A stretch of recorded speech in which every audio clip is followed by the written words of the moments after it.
and final talk of the week, of Discover Islam Week. Today we've got two really inspirational women speakers for you. First of them being Abdel Karim. So I'll just quickly introduce her. She is an inspirational PE teacher, role model and international Rounders player and coach. She's an all-round sports person, playing everything from netball to Rounders, and she's been coaching the England team for 5 years now. She's a fantastic advert for achievement, in spite of her adversity and experienced racism herself on the field. The students adore her, and she's working so hard to make PE and sport in school matter. She's also got over 60 caps for her country. She's also on Twitter. I advise you all to follow her because she is very entertaining. I'll just pass it on to her now, inshallah. The schedule for the evening is we're going to have Abdel Karim, then a quick 5-minute break, and then the second speaker, Asaba Khalid, inshallah. So I'm just going to make a start now.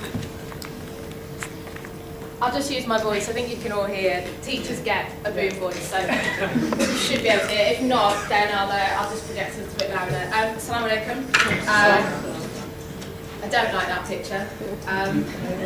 But just kind of, I've been asked to talk about the specifics of myself as a Muslim female sportswoman, but also more importantly about me as a female, and how just through probably stubbornness and needy-mindedness and wanting to do things, I have gone against the norms and the stereotypes, not to go and try and, be an activist necessarily, not being aware of the bigger picture or my footprint, but more just because I wanted to do these things. So I think I've been asked to really talk and just talk about how barriers can be broken down, how we're not perpetually surrounded by these glass walls and ceilings, and just give you a little bit of my story. Now, yes, that is all true, although last summer I made the decision to retire from international Rounders.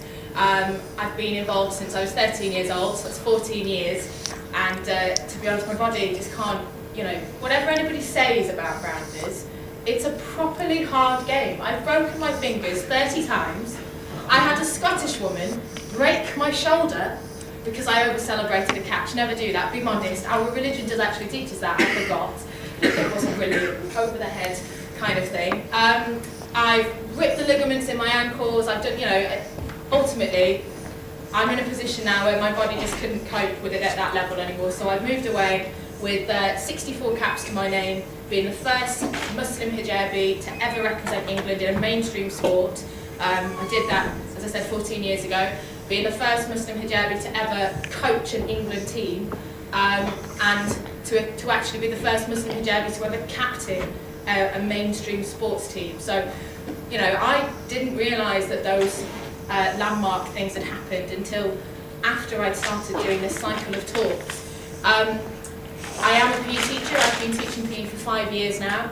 I was the first Muslim woman wearing a hijab to go and study a sports degree. I studied in Liverpool. I chose to play in the mainstream netball team and was the first Muslim hijabi to be the club captain. It wasn't a big deal for me. I played netball, I played Talent 2, which is the level just below England. It made natural sense for me to go and go, well, I would like to do that. And it's only now with doing these talks, I've already said, that I appreciate the perhaps uniqueness of my own personal story. I've been an athlete, I've been to English schools, I've competed against and beaten Jessica Ennis on a few occasions when we were juniors. Not in the running and the jumping, she was always phenomenal in that, but in the throwing. But if any of you've watched the Olympics, you'll know that that's the area she needs to do a little bit of work. I was a footballer. I played for Sheffield United in a centre of excellence. I started playing football actually just before my England tryout when I was 16. And the reason was actually my dad and the impact of the religion with the conflict of the contact nature of it, and how actually that potentially could have compromised what for me is the foundation for absolutely every decision, my faith. Alhamdulillah, stopped playing football, started playing Rounders to still achieve my goal, which was to, in any capacity, represent my country. And as a PE teacher, I've recently just come back from taking 50 children to Canada on an inaugural sports tour. We raised over £33,500 so that children from a comprehensive ex-coal mining village that had never been outside of this village, that had never seen London, that had never been on a plane, we took them all the way to Canada, that global language of sport being the medium, being led by a Muslim woman. We went over, they had a wonderful experience. I'm in the very early stages now of planning a tour to LA and San Francisco. And all of these things led to last summer me carrying the Olympic torch, which was a wonderful moment for my family because of, whilst I've been quite stubborn and followed this pathway going, well, I want to do that and I want to do this and I want to go here, my poor parents have often had to deal with the question marks, the quizzical nature of their own culture going, well, how is she doing this? Because of the stereotype doesn't allow her to go forward and to be active, and the assumed negative impact of being physically active and being a Muslim, which is absolute rubbish because of in the Quran, you've got hadith after hadith and story after story of females being physically strong, being a necessity for survival for the religion, and indeed for the Prophet ﷺ's wife beating him on numerous occasions at races. It was only when she was too old that he started to beat her. So, which I just think is typical of a man, to just wait until that point of gaining the advantage. So, you know, throughout the whole book, Muslim women are encouraged to be active, to be brave, and to contribute. And yet, possibly within our own society, and indeed the perception of the majority society in the UK, that's not what we're told to do, that's not what we're encouraged to do. So my poor parents have had to justify and answer and look at and consider, well, is what she's doing, is it halal or is it haram? Is it allowed or is it not allowed? And, you know, without shadow of a doubt, I'm in such a fortunate position that they absolutely support everything that I'm doing. And so if I have come across something, and I have, you know, I'll touch upon some of the racism in a moment, I have unfortunately experienced racism on the court, on the field, on the bus, just walking down the street, just standing at a pelican crossing. I've had it from the most violent to the most mundane and, you know, silly things to really serious things. But my parents have been brave enough to allow me to challenge my own glass box. Now, I'm not really qualified to speak and say, well, how could everybody else do so? But I can only give advice as to how I've adapted my own stubbornness and my own drive to move forwards, irregardless of this expected behaviour for women, and indeed Muslim women, from the communities that I either work in or live in or socialise in. And I always have done every single thing with one of Baba Abdel Karim's phrases in mind. And Dad's always said, and my dad is a Palestinian, if that counts, and so that means he uses a lot of metaphors and never really says anything. He once said to me, actually, when I visited back from university, that Rotherham had been like a camel with no hump whilst I was away. No idea what that means.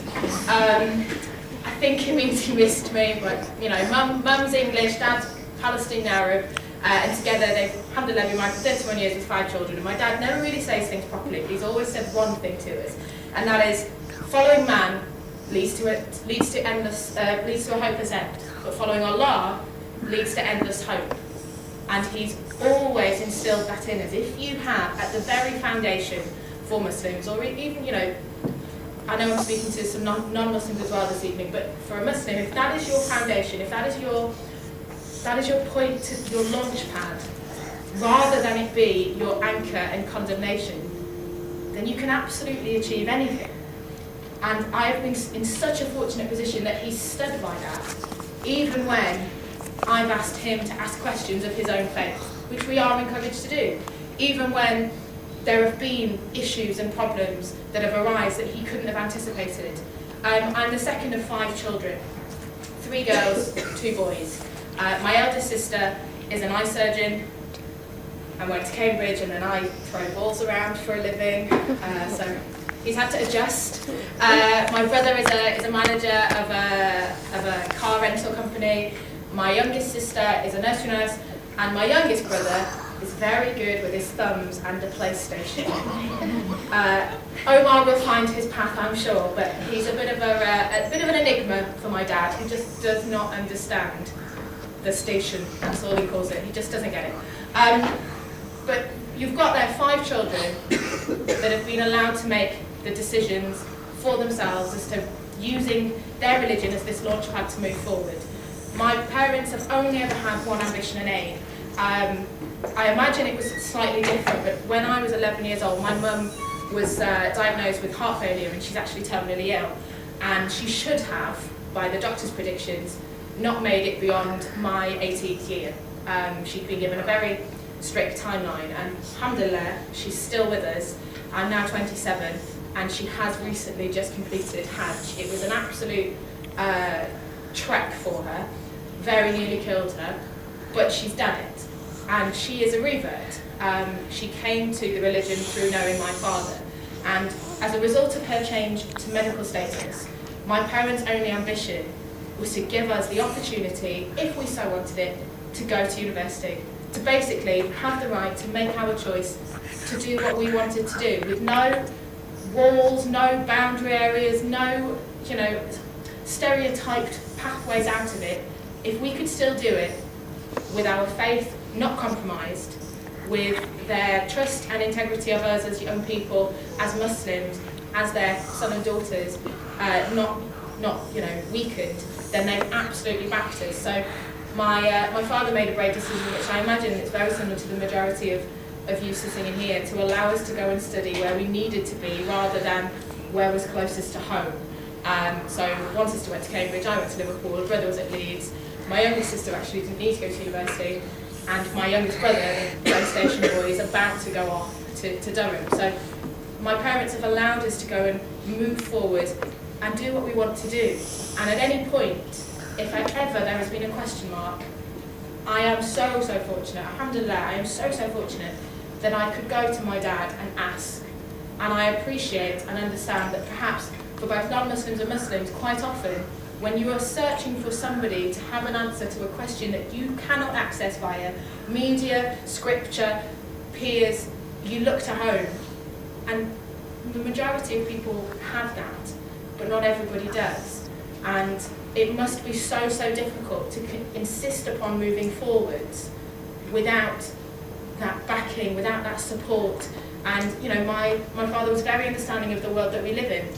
He came to England when he came to study for his engineering degree, and he came and he lived and he met my mother, and at first they were friends, reading mentors. She was helping him with his English, and ultimately they then got married. Mum's a Muslim and they're very happy. But because of Dad's being in England, he has seen, first of all, from his wife's perspective, the difficulties in making a decision and in trying to follow it through. And at the time when my mother reverted in the late 80s with an ex-army medic father and coal mining brothers and sisters, non-Muslims, it was very hard, very difficult.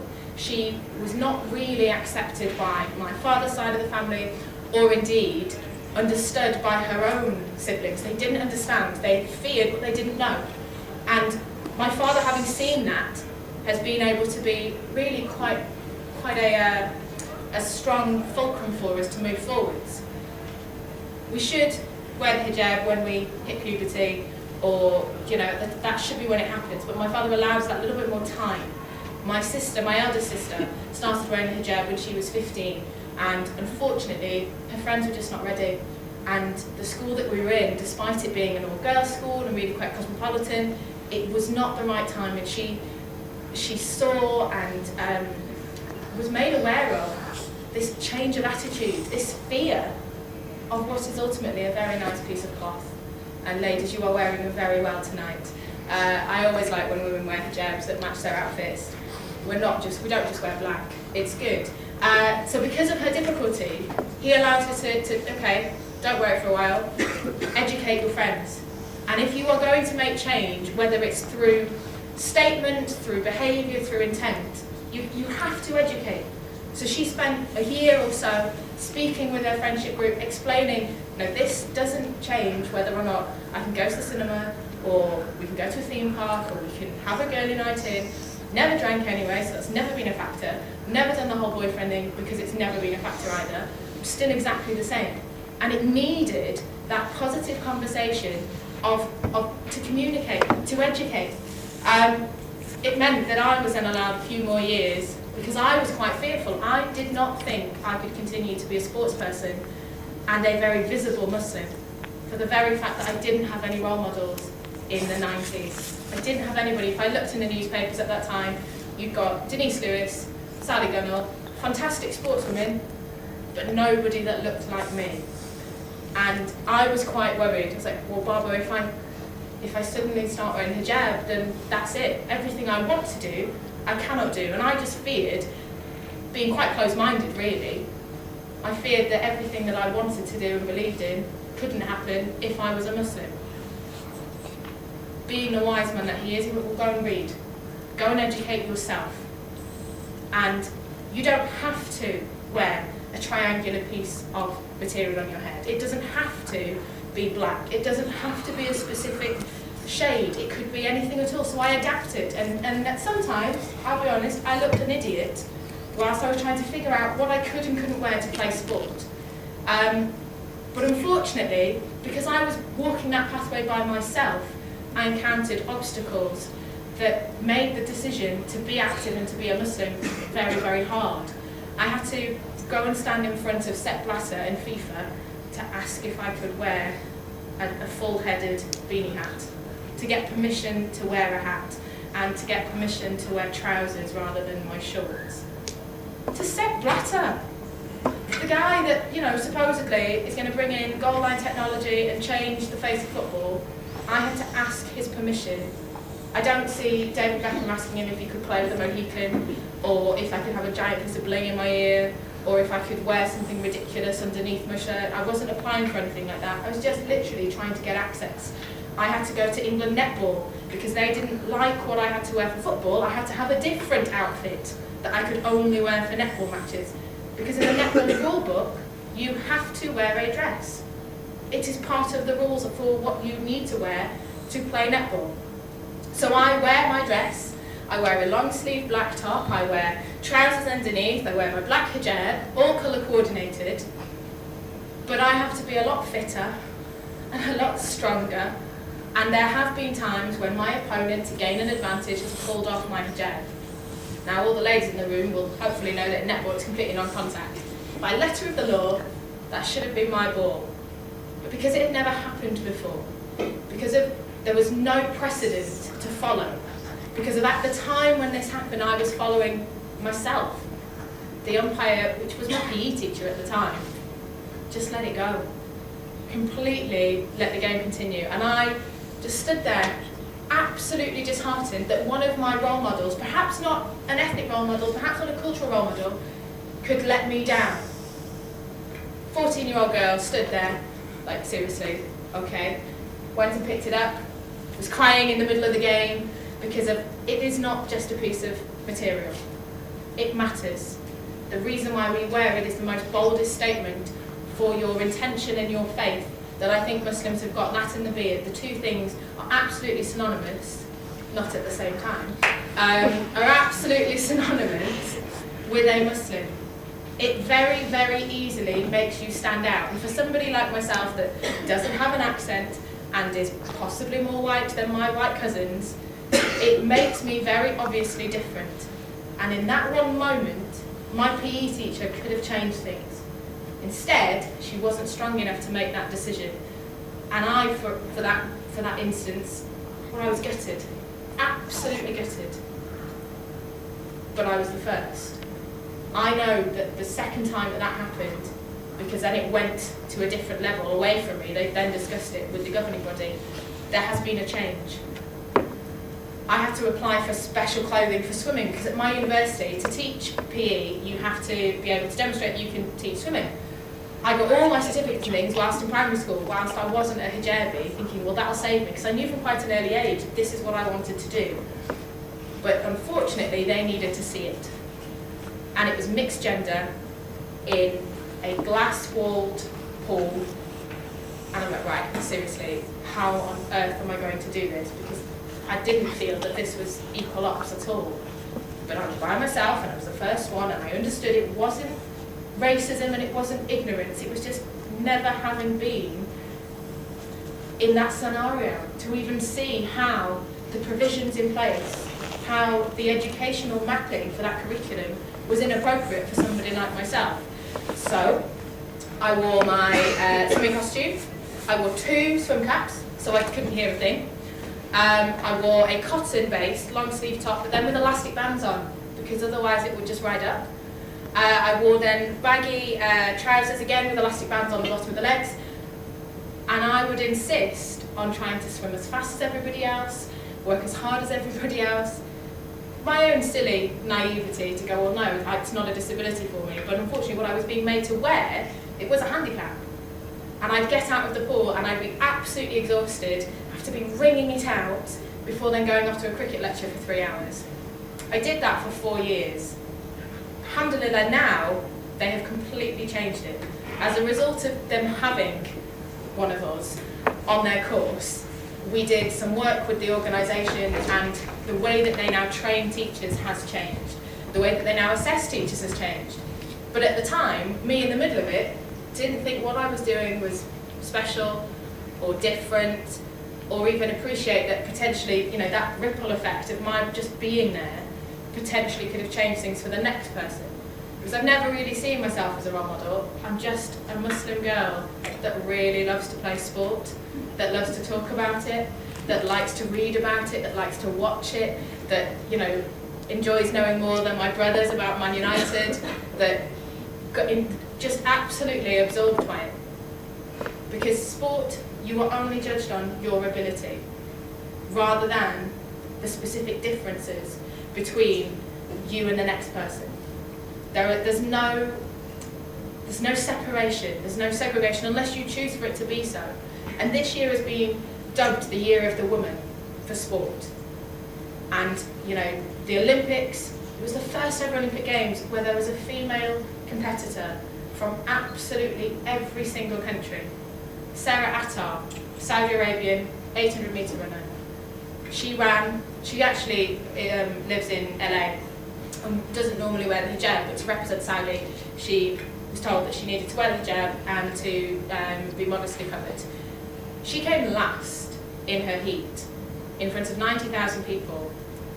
She was over a minute and a half after the last place, the penultimate position runner, but she probably got one of the loudest cheers of the whole Olympic Games because of what she symbolised.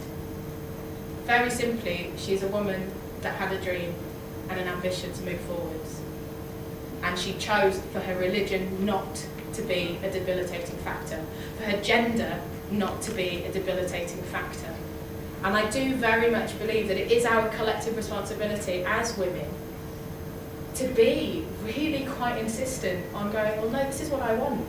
This is what I want to do. And I'm going to do it because I know I've got the backing of my faith, if you are religious. I've got the knowledge to explain, should anybody ask for a justification. And I've got the strength to go and be different. Why are we supposed to look like one another, talk like one another, act like one another? I've never ever believed in us all having this one personality, this one way, this one idea. Where's the fun in that?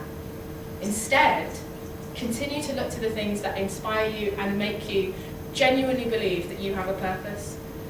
I would love to be the 14-year-old me now, with people like Sarah Attar to look to. People like Ibtihaj Muhammad, she's a fencer from the USA, the first hijabi to ever represent the USA. And she's number 3 in the world for her sport. And she picked fencing because it's halal.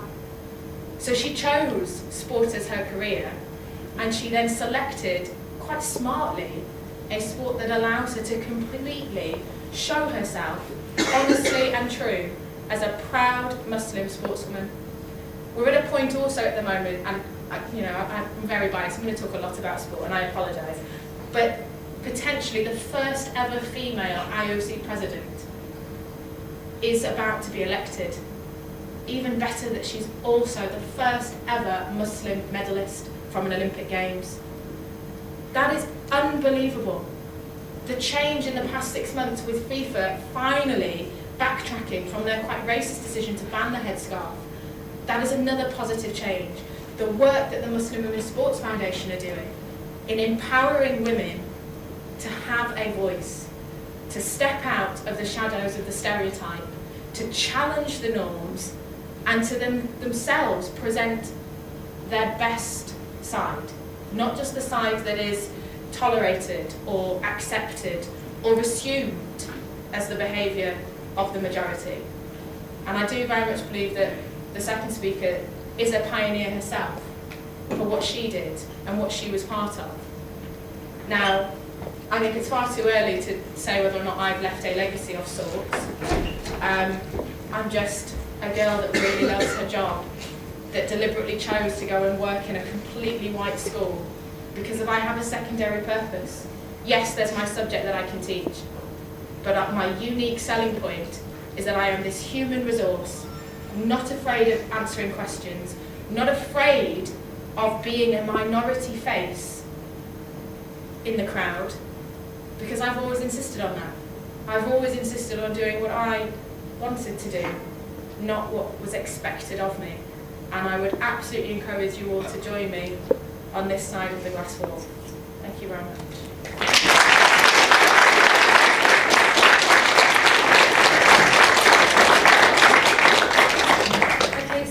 We'll take questions now for about 10 minutes, so if anyone has any questions to field to them, then feel free. Yes? I'm actually surprised you didn't criticise Sepp Blatter more because I'm a white person and I can tell quite a lot of the stuff he's been coming out with and some of the stuff that Michael Platini, the entire institution, like saying if you are a victim of racist chanting, you walk off the field, you will be yelled carded, you will be red carded, you will be suspended. And do you think more players should do what Kevin Prince-Boateng did, which was he did exactly that in a I think it was a friendly game. Yeah, AC Milan. It was AC Milan. That was just so amazing. I completely support his decision because for too long it's been the elephant in the room and still is. That alongside for football, homophobia those are the two big taboos in the game at the moment. I think Sepp Blatter, he's a bit of a chameleon. In my opinion of him, I don't want to be overly negative. I'm not somebody that stands here trying to pass an opinion because ultimately I don't have all the cards in front of me, but I get the impression that he is the kind of person that adopts and adapts what he says based on the audience that he's talking to. Because whilst he condemned what happened, he later on supported Kevin Prince-Boateng's actions. So he himself, I don't think has got a clue. I don't think he's smart enough to actually know what's going on. Unfortunately, I do believe that FIFA, as with most governing bodies for sport, are still being run by people that are quite happy with these boundaries in place and are not desperate to find a way to break them down. If sport is going to change, more performers need to do what Kevin Prince-Boateng did, which is to make it public knowledge, to put it into the public arena rather than to subdue the effect. Because of racism, it's unbelievably belittling. It can cause anxiety. It is really, I've been very well brought up. Alhamdulillah, I've never retaliated. But to have somebody make an assumption as to the kind of person you are just by critiquing you from the outside, which is the whole point why we wear the hijab, so that you judge the inside rather than objectifying the out. I'm not a terrorist, never have been, and I have children. Because of what they've seen in the media, particularly the red top papers, ask me if I know where Bin Laden is. And I'm like, no. I'm teaching you GCSE PE right now, kids. Or, well, exactly. And the problem is, whilst ever these false truths are being fed and not challenged with people prepared to step out, like Kevin Prince-Boateng, and there is indeed the AMF, which is the Association of Muslim Footballers, has been set up, and it includes players like Demba Ba, Moussa Dembele, Nicolas Anelka, and there is a movement. And at the moment, it's just making the first few steps. But if collectively, the voice can absolutely shout down these negatives that are coming from the terraces. They will soon change. But I do believe Sepp Blatter isn't necessarily always aware of what he's saying. Okay. Anybody else? Yes? Have you experienced any negativity within the community itself? With my sport? Yes. My family in the Middle East don't necessarily understand it. I get called a coach. And my dad said, no, she's a teacher. But that's just because of PE in the way that I teach. It doesn't translate over there. In terms of the Muslim community, no, not for the playing of sport. Once they could see that actually I was still following the rules, I fast during Ramadan and continue to play. I refuse to use the month of Ramadan as a reason to not participate. I don't see it as a disability. Makes it hard when you're running around for 2 hours without having a drink. I once lost about 13 pounds of water in an hour and a half. I wouldn't advise you to do that, couldn't see. But I get more of my own community asking for me to justify my Muslimness because of the colour that I am and because of I'm a white face, but a white foreign face in a white environment. And they often will then try and test me by speaking Urdu. I speak Arabic, I don't speak Urdu. So I'm very polite and I'll stand there and go, yeah, I don't know what that word means. Oh well, then you're not proper. Well actually, how can you be the judge? There is only, Muslims believe, one judge, ultimately, and that is the Almighty. And so whilst I may get asked questions in the same way that I get asked questions by non-Muslims, I don't often feel that it's a judgmental thing. It's more to understand because it is still quite a unique situation to be in. I think the minute there's more people like myself, there's a Muslim female golfer called Sarah Hassan that's, I think she's top 3 in the UK, but she's not a hijabi, and I think as more and more people start to understand the differences with being between Muslims, in the same way that there are differences between Christians and Jews and Hindus, then the need to ask those questions to justify yourself will diminish. But largely, I've been quite lucky. I think my dad's had a bit of aggro at the mosque, but he's been able to answer it. Just kind of men stuff, because I can throw the ball further than him. So.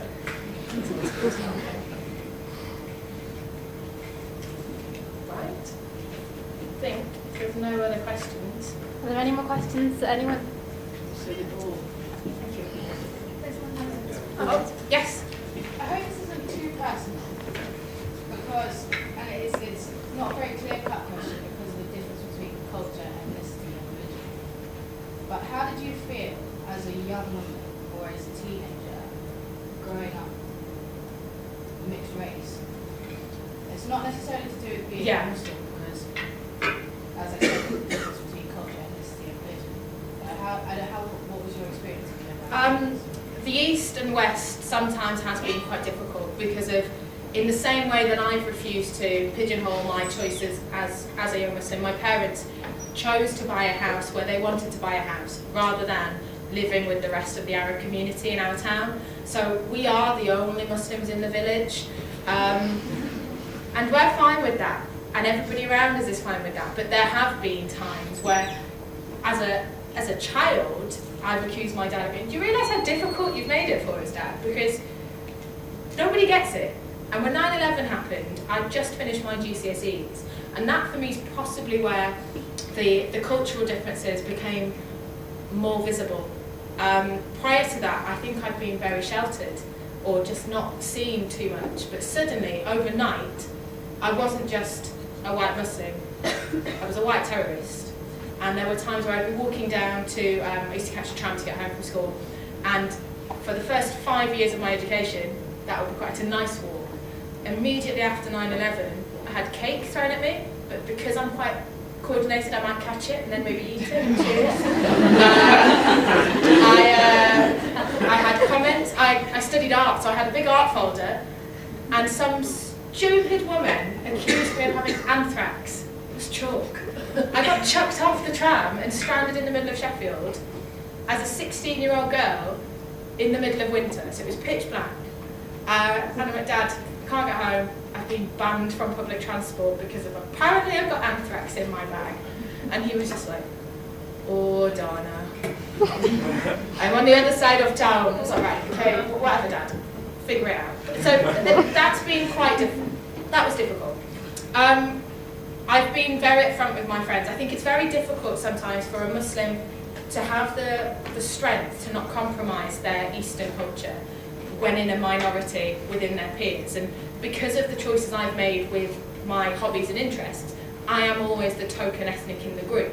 And sports students drink. It's part of the degree culture.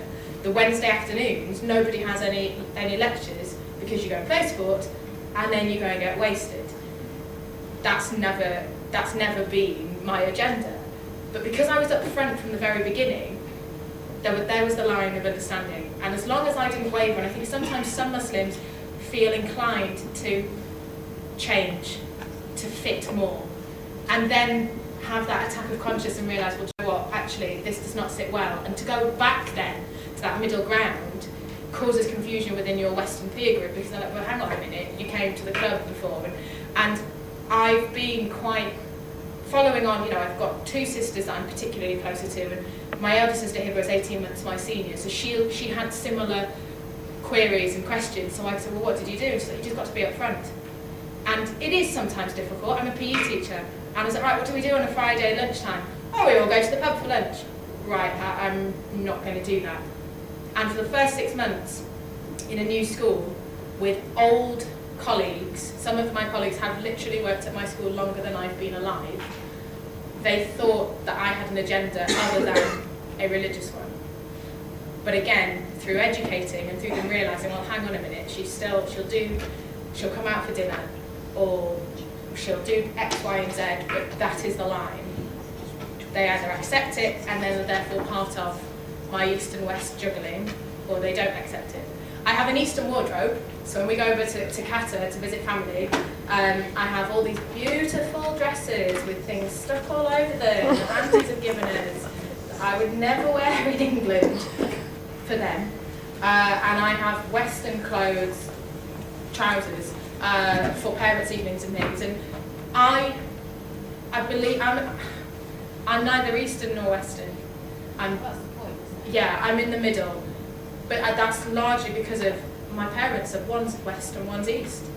And every problem that we might come across, my mum had to do it much later and from a harder starting point, because she was all those other things, and then she's literally pulled the reins back and gone, no, now this is the line.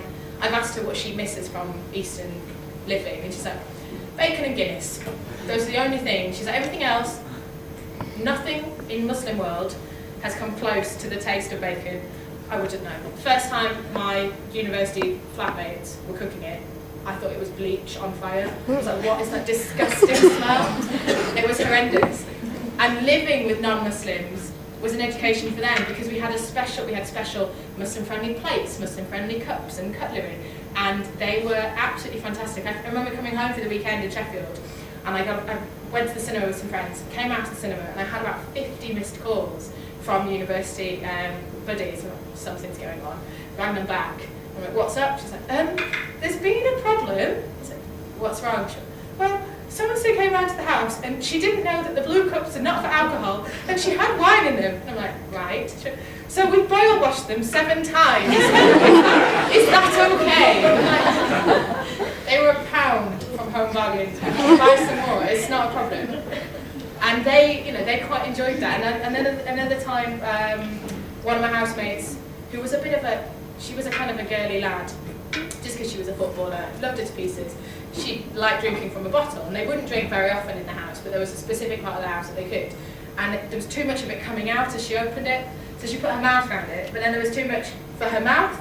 So then she ran back into the kitchen, went to the sink to go and spit it out, saw that there was a Muslim-friendly plate, backtracked, and spat at the door. So then she just came through, don't touch the kitchen door. Why? There's alcohol all over it. I need to clean it up for you, and then you're fine. All right, thanks. And my dad found it difficult for me to be in a house uni with alcohol. But when I said to him, look, there is seriously, Baba, nobody on my course like me. So I either live in a little island where then I make myself unapproachable, or you manufacture the situation so that it's right. So my bedroom was it was like a Muslim haven. And I remember putting on my prayer outfit, because it was all white. My house was the first time. I didn't warn them about it. They thought I was a ghost. Like, oh my God. Because I just walked out to go, right, I'm going to pray. And they'd not seen it before. But then, half of my house did Ramadan for half of the month, because they wanted to see what it was like. And they didn't believe me when I was like, no, you're not hungry, you just get tired. It's just the tiredness. And they're like, whatever. And they did it for a week. Or we'd have Eid, and we'd also do a Christmas type thing together. And for me, that's worked. Now, I'm sure there'll be some brothers and sisters sitting here probably with a different opinion to mine, but that's where we each decide how we make our cultures fit, and happily, I'm doing all right. Yeah.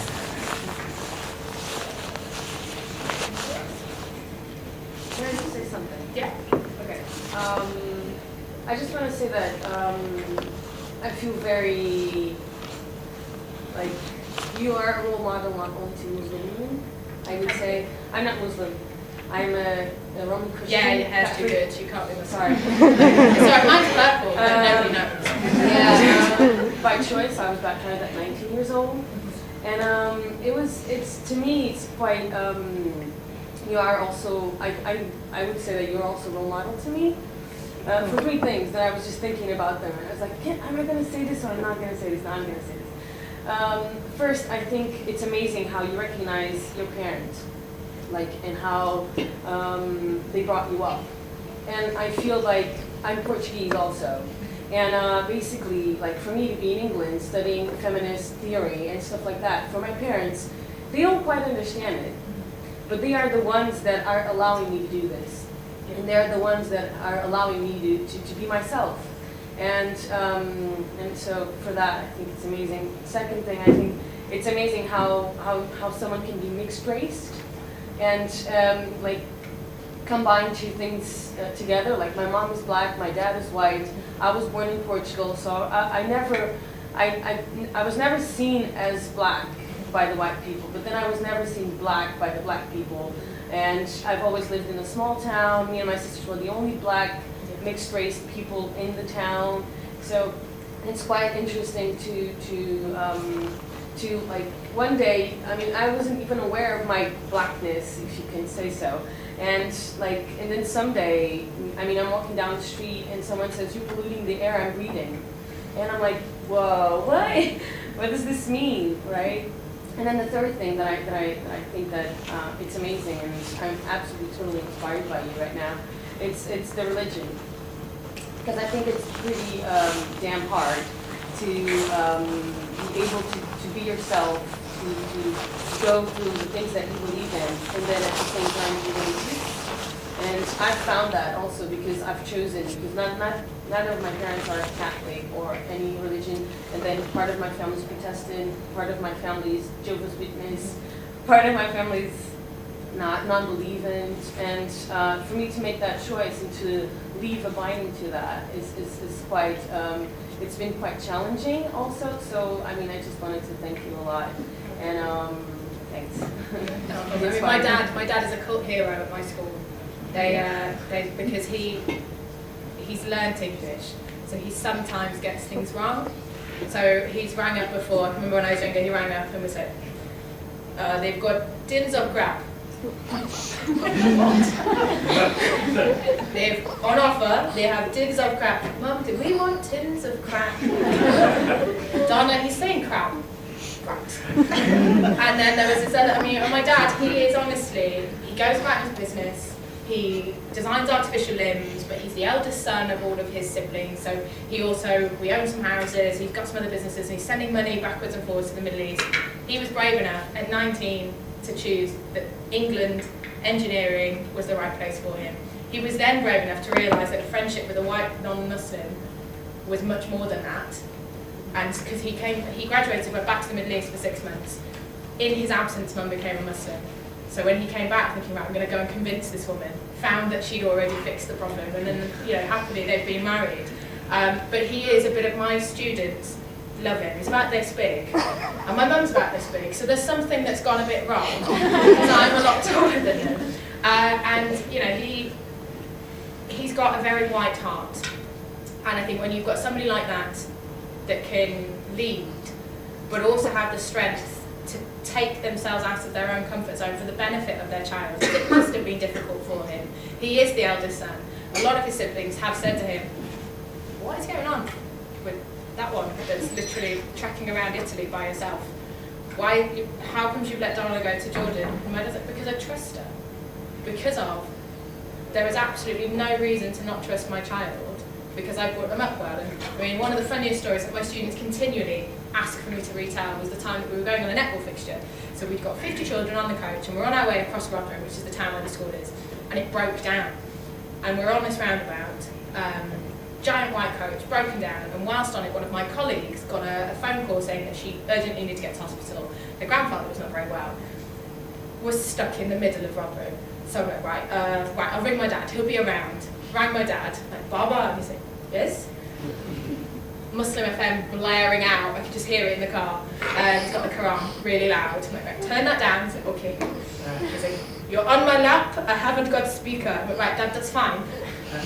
How quickly can you get to Stag Roundabout? He was like, typical Arab.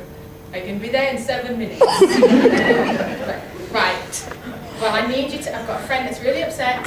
You need to quickly get her back to Dinnington. She's got to get to the hospital. And he was like, okay, Maslama, and off he goes.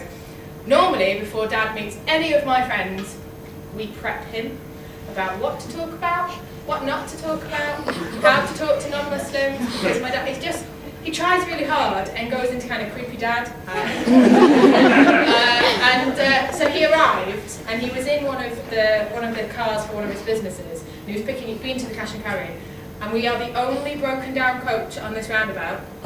So he goes round it twice. So I have to get out and go, we're here. And he's like, okay. So he pulls up, all the kids are already quite upset about my dad. He arrives with a lettuce rolling down the dashboard. And I'm just like, oh, for God's sake, I'm quite a cool teacher, Dad. He's like, I'm sorry, it's all right. This is Katie. Well, we'll turn the Quran on. So, okay. And he drives her back. Next day, I'm like, how was it? It's great. What did he do? Well, he made me hold the lettuce. This woman was crying her eyes out. He made me hold the lettuce. I was like, right.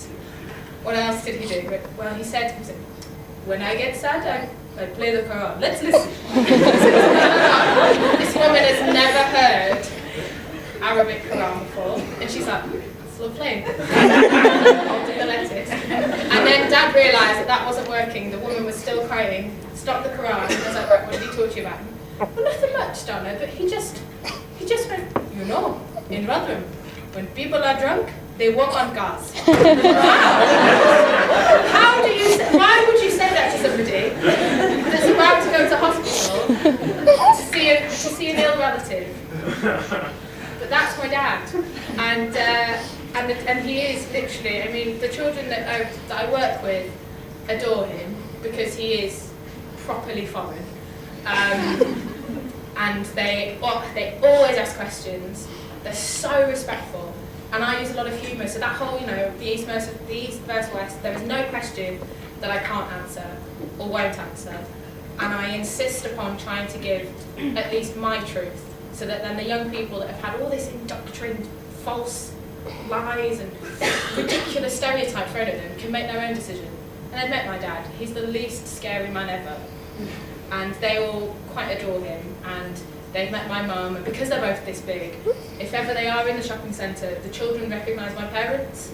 And they're like, oh, they're so cute. And I'm like, get off them. Get off my parents. And they will walk around Meadow Hall. And the fantastic thing for me is, because of, and I really appreciate what you said, but because of the things that hopefully I do try and do in the way that I do my job, young people that I work with have said, at first when they used to walk around and they'd see women with headscarves on, they'd be quite anxious and uncertain and nervous.